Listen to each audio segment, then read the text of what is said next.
Devils Wednesday. This is the Woo Report. The Woo Report, episode 292.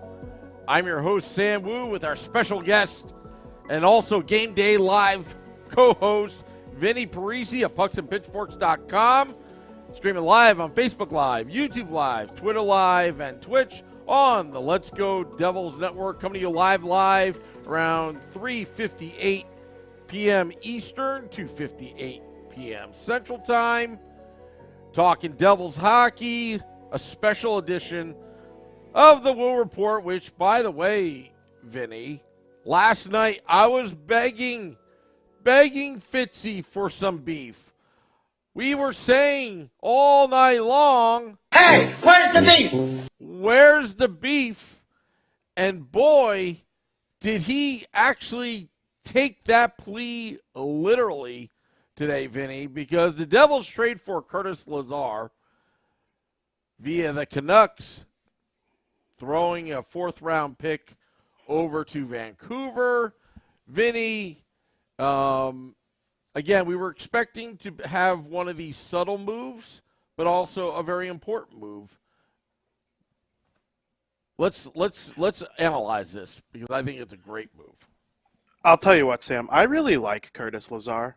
I always have. I remember when he was in the World Juniors, right around when I first started really getting into, hockey. I've always loved hockey, but I really started getting into, the nitty-gritty of being a fan right around when Curtis Lazar was in the World Juniors. And he dominated with Canada. He was outstanding. And he gets drafted in the first round by the Ottawa Senators, plays with them for a long time, has some playoff success. He's not very gifted offensively anymore. We're at the stage of his career where he's not pumping out goals here, as much as you would like to see players score. But guess what? That's not the point of this trade. He is very good defensively for a forward, and he's going to come into the Devils' bottom six. I'm not sure he's a play every single game type player, but I actually do have a feeling he probably will play a majority of the games down the stretch. And, whether it be on the third line with Halla or fourth line with, McLeod, Bastion, Wood, any combination of, that group, he wins lots of face-offs. Okay, Bruce Boudreau on TSN today. I watched TSN till 1, and then at 1 it flipped over to ESPN Plus's special broadcast of The Point, and it was kind of like a joint thing. I watched it all, and Bruce Boudreau, Lazar's former coach earlier this season, said he's better suited on the right wing, but he wins lots of faceoffs. So you wonder if it's one of those situations where he could win a big faceoff and then play right wing from that second on. Just because you take the faceoff doesn't mean you have to play center for the whole shift. And or if a centerman like Halla or McLeod gets kicked out. Exactly. And he's one of those guys, he's probably going to kill some penalties. If other guys are having a tough night in the faceoff dot, you put him out there. You need a goal, put him out there, win a draw, get off for someone who's better offensively. We see it around the league all the time. And he's just got a grit to him that I think, but he's not like a fighter. When I say grit, I don't mean he's not going to go out there and whoop anyone, but he's going to go out there and be hard to play against, make the Devils' bottom six a little bit more difficult to play against. This is just a great hockey addition for the Devils, who they don't have Zetterlund anymore. And Timo Meier's not replacing Zetterlund. Timo Meier is a star forward, 30 goals, might get to 40 if he plays enough games down the stretch. Timo Meier, he's not bringing that bottom six presence that teams need to win the Stanley Cup. And, we've seen teams like the Leafs have all this skill up front for all these years, and their bottom six just isn't good enough. And they lose to the Tampa Bays and the Bostons and the Columbuses, in recent memory, who have they have their star players. Columbus had Panarin there for a hot minute.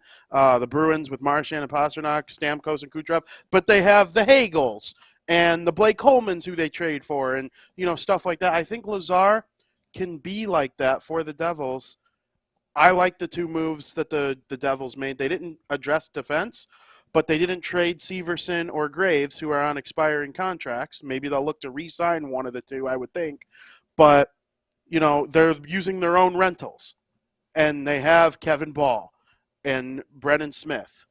And, we'll see if Luke Hughes makes his NHL debut at some point this season. The NCAA National Championship is April the 7th, I believe, and the Devils have 2 games after that against Washington and Buffalo.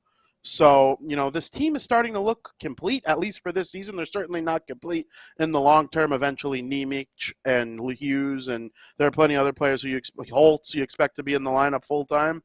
But for this season, this is what you get. Timo Meier, Curtis Lazar. It's a good forward group now, a really good forward group. Definitely. And you know what? Let's kind of recap what Tom Fitzgerald has done.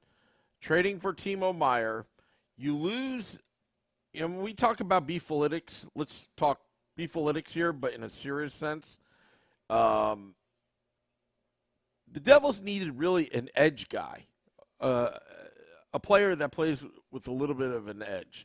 I think Curtis Lazar fits that mold. When you look at the bottom six right now, there's depth there because of Timo Meier. Because of Timo Meier taking a roster spot on the top 6, one has to come down.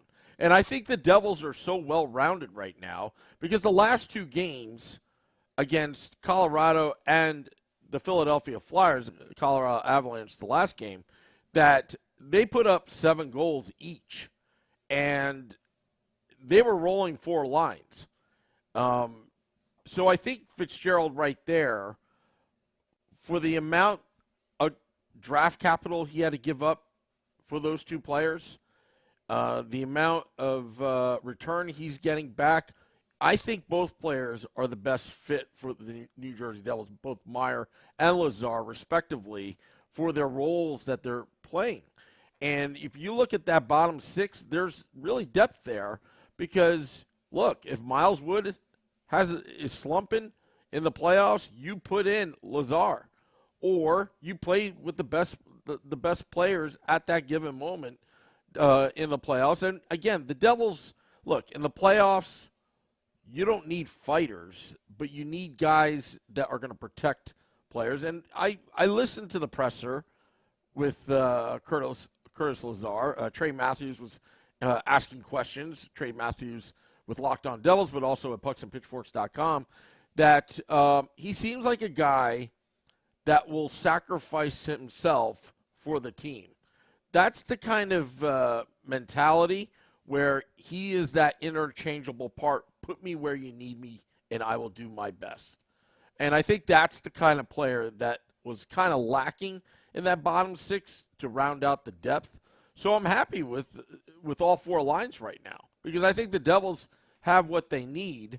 And also Timo Meier, which is ruled out tonight. He won't be playing tonight. Let him rest. Let him recover because right now the Devils are doing just fine without him. And I think also defensively, Severson is our rental at this point. Severson's not gone as far as we know unless something surprising happens at 4:45 p.m. A fax didn't get seen or something. Third down. Yeah, I know. But there was a time, Vinny, at 4:45 p.m. they announced the Jason Arnott, Randy McKay trade to Dallas. That came, I believe, at 4:45 p.m. because I thought it was all done at 3 p.m. But then again, that was over 20 years ago. But yeah, so I think right now, I think the Devils, I think they've got a decent playoff team. But you look at the Carolina Hurricanes, I think they did well by not doing too much. The Carolina Hurricanes. Yeah, I'm a little worried about the Carolina Hurricanes goal scoring when the playoffs come and there's less ice because they don't have that guy who needs one shift to score. I mean, Jack Hughes doesn't need to pump 7 shots on goal to score one. He'll have 5 shots on goal and have 3 goals if that's the case. Mm-hmm. He's just a high volume goal scorer. Same thing with Timo Meier now. I think even Hischier would probably be Carolina's best offensive player. Like him and Aho are kind of in that same really good 2-way vein. But, the Devils, they gave up a lot this trade season, but I don't know. I really like the additions they've made. And with Timo Meier, he's not playing tonight, but I'm kind of happy about it. Yeah. Because he was in a non-contact jersey the last couple days, right? Today, he's in a full contact jersey. He's cleared for contact per Lindy Ruff. And they're still not throwing him in. And I think that's a smart idea, and I'll tell you why. Did you watch any of that game last night between the New York Rangers and the Ottawa Senators? I watched part of the third period, which I enjoyed. I enjoyed the third period very much as well. Patrick Kane and Artemi Panarin did not look good together. They looked horrible. Well, yeah. And I'll tell you what, they got dumped right in. He got dumped right into New York system. It's completely different than it was with the Blackhawks. When the Blackhawks had Kane and Panarin, they were a lot more off the rush, use Duncan Keith to push the puck forward, and let's create on the rush. The New York Rangers love ringing the puck around and making passes and more of like an up-tempo, kind of like the Devils in a lot of ways. Mm-hmm. And it just wasn't working. And everyone tried to feed Kane. They're overfeeding Kane.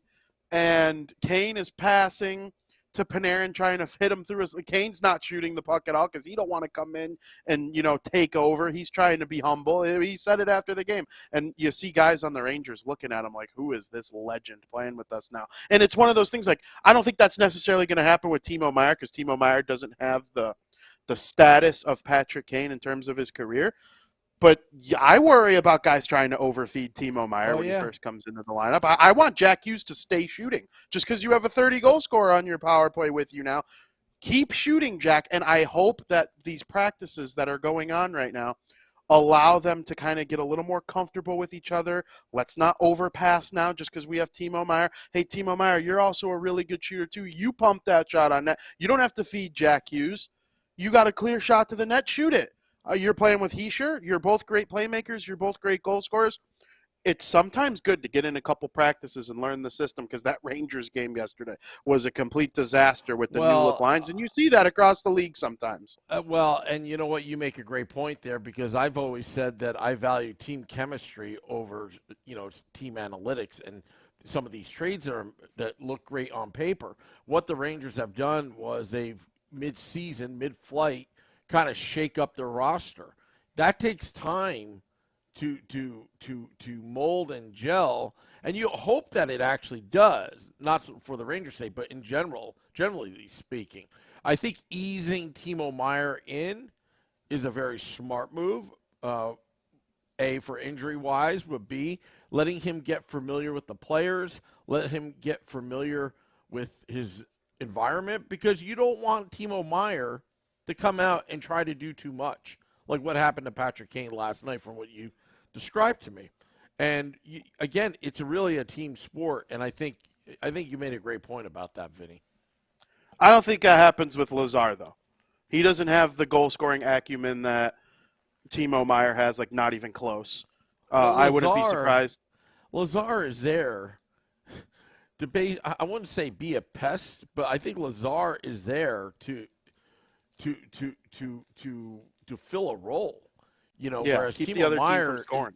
Timo Meier is fighting for a long-term contract in favor. Like he's got a lot of pressure on him right now, and you know what? That's a sign. If I was his agent, I would totally enjoy the fact that they're letting my client get himself better, and they're not rushing him in the best interest of my client. As well, because you never want to rush a player. Injuries will happen that way. You want the organization to put your client or your player in the best position to succeed. And the Devils have shown us that they can be very patient with that. And I think that I agree with you. I think that's the right move. Although us fans want to see him now, but wouldn't you want to wait till March 7th? When, all right, so let's get into a little shenanigans here before you have to go. But I tweeted this out earlier. I mean, you talk about Curtis Lazar, we were talking about beef. This is a guy that had a hamburger thrown at him at a game, and he picked up the hamburger and he actually ate it. Now, as disgusting as that sounds, it goes with our beefalytics there. He gets extra credit for that in the beefalytics score that we do here at the Let's Go Devils podcast. I got to have Lil Fireboy draft up a graphic on that. And secondly, you know what? If he first home game against Toronto, Lazar, hey, you could throw all the chicken fingers you want. He'll clean it up.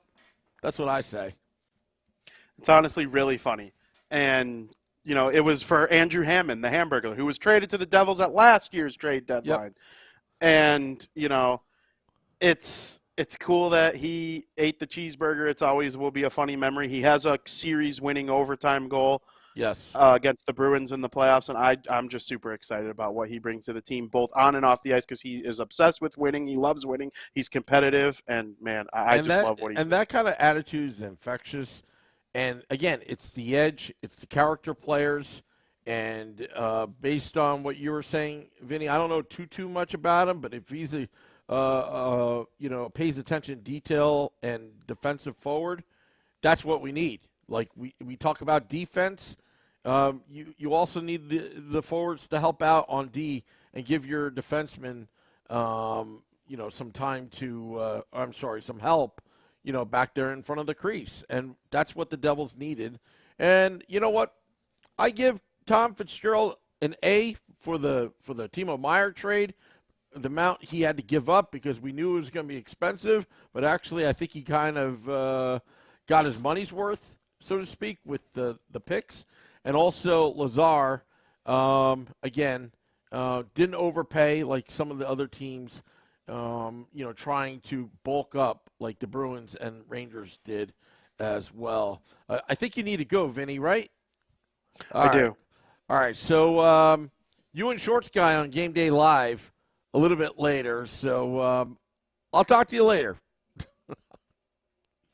All right, that is Vinnie Parise of pucksandpitchforks.com, co-hosting on the Woo Report. I'm your host, Sam Woo. This is the Woo Report, episode 292 on the Let's Go Devils Network. Coming to you live from the bunker today. Special Woo Report, midday. Or actually, it's like mid-afternoon, nearing the afternoon drive. So just a couple minutes before we go, that the Curtis Lazar trade, again, I think this is a typical move that a team that's buying before the trade deadline. And Steve Engel, I have to verify this, Hall's wife and Lazar's wife are best friends, which is always good.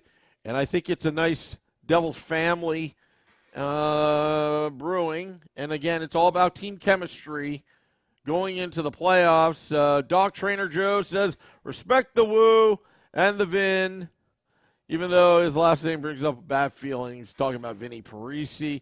Campbell on the Facebook Live says, we need to stay patient. We've got the decor coming up. No mortgaging for now when we've got the talent in the pipeline.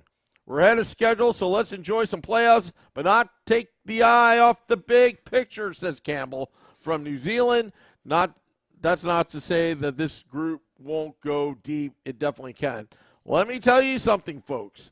If this group goes deep into the playoffs, as young as they are, the more games, the more experience, it expedites and exponentializes the Devils to become a Stanley Cup contender. Do I dare say that? I know. And Michael Hay says Kane is a slower skater now, obviously. Harry says, what was the asking price for Gudas? Report came out about 2-3 hours before the deadline, and the Panthers were taking calls. Not sure about that, Harry. Looking at the YouTube Live, welcome. You can subscribe to our YouTube channel at Let's Go Devils. You can also subscribe to our podcast pages, Apple Podcasts, Google Podcasts, ranked in the top 100 of hockey in Apple Podcasts by Chartable. We hit number 19 earlier this week of all the podcasts, hockey podcasts out there. Also, you can find us on iHeart app, Spotify, Amazon Music Prime, Audible, and on Facebook at Let's Go Devils Podcast, and on Twitter at Let's Go Devils Pod. Cornhole is in the house, in the chat. Also, let's see. Brendan, how are you? Looking at the comments here. You fellas think that insane Pastrnak contract will hurt us in extension negotiations with Timo? Will that reset the market for top wingers? Look, Tom Fitzgerald said repeatedly, and that's a good question, Dubs is like, on YouTube Live. That's a very good question. And that's why it's imperative.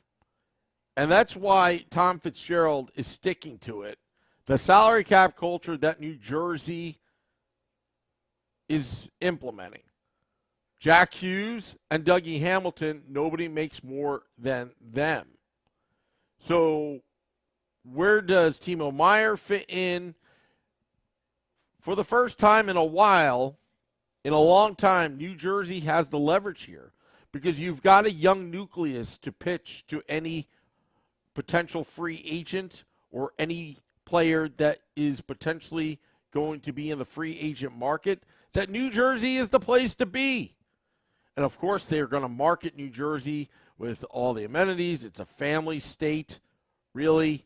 And a lot of these players may have growing families one day, or they're planning for the future and staying in New Jersey. It's well documented that Ken Danico made a life in New Jersey. Chico Resch, Scott Stevens, who originally didn't want to be here. So, to answer your question, I think Pasternak's contract, although valid, is somewhat irrelevant in this situation because it's more focused on that salary cap structure that the Devils have created around Jack Hughes to set the culture, because it's about winning. And when you're talking about winning, you're talking about culture. Jack Hughes really is taking a pay cut, if you really think about it, for the next 8 years because he wants to win. And winning breeds winners. And if Timo Meier wants to really be here, he will really make it work. Doesn't matter what the market value is. It's also part of the player as well to make a decision. Yeah, I probably make about $2 million more elsewhere. But I know for the next 5 years, I've got a world-class player in Nico Hischier or Jack Hughes feeding me the puck. And that's just going to make me very valuable on the next contract, if there is a next contract. You don't know at that point after 7 or 8 years. But you've made your money. Anyway, why not be a winner? And New Jersey can prove that. They have proven that they can win finally. And that's a good thing. A very good thing. And I think Timo Meier, and I believe Fitzy, that he can get it done with Timo Meier. At first, I'll admit, I was somewhat wrong. I thought Timo Meier would cost a lot more. I also thought that not only it cost more, that there's the big risk there that not re-signing him, where if he costs you a lot more and you don't re-sign him, then suddenly he's an extremely expensive rental. And the only way to justify it is if you actually win the Stanley Cup. If you were to walk, not after this season, but the season after. The New York Rangers looks good on paper, but as what Vinnie alluded to before, that it's kind of, in the beginning, they threw Patrick Kane out there. Different system, different organization. The Rangers is going to take some time for them to get in sync. But you never know. Sometimes they don't. And sometimes these things work out, and sometimes they don't. More oftentimes they don't. Tomorrow is going to be pretty stacked day of good hockey starting in the afternoon. If you want to look at the other teams. Tonight, the Devils take on the Vegas Golden Knights, 9 p.m. Eastern, game day live, and then we're going to have Devils After Dark after the game. Going to drop this podcast in about 10 minutes for your afternoon commute. Steve Engel's wondering, are we doing Meyer, Hughes, and Bratt? I say, why not? Why break up the Dawson Mercer, Tatar, Heischer line when they are scoring at a rapid pace? Dawson Mercer's streak continues tonight in Vegas. A difficult team, a top-tier team going into the playoffs through the Western Conference. This should be a great game, folks. Devils without Timo Meier tonight, that's okay. That's perfectly fine. Let Timo be Timo, and let Timo be healthy, and hopefully we get to see him sooner rather than later, maybe on March 7th, Tuesday, against the Toronto Maple Leafs, who also beefed up their roster. I want to thank all those tuning in today. Dropping the podcast again in about 10 minutes. Game day live at 9 p.m. Eastern and Devils After Dark after the game. Also, just a reminder, March 30th, Devils Rangers. I'll be there, both Game Day Live and Devils After Dark at American Whiskey, 51 Edison Place, across the street from Prudential Center. It's going to be a big party. We're going to bring our A game. I'm looking to add some elements to our pregame. It's really become a pep rally, to be honest with you. Shorts guy is going to be on rare form. I know it. You saw him in our $500,000 party. He was in rare form, getting the crowd going. Always fun. Game Day Live and Devils After Dark. And also April 13th, Stagehouse Tavern, 1099 Route 22 East in Mount Side, New Jersey, in Union County. We will be doing, for the last game of the season, before the Devils take on the Devils versus Capitals, we're going to be throwing a viewing party. Live podcast, live music by Arlette. It's going to be a great time. Thank you, thank you, thank you. And also, go to pucksandpitchforks.com for all your Devils needs. It's a great website. Nick Villano, pucksandpitchforks.com, editor-in-chief. Doing a great job. Thank you, everybody. We'll see you at 9 p.m. Eastern. Till next time, this is the Woo Report.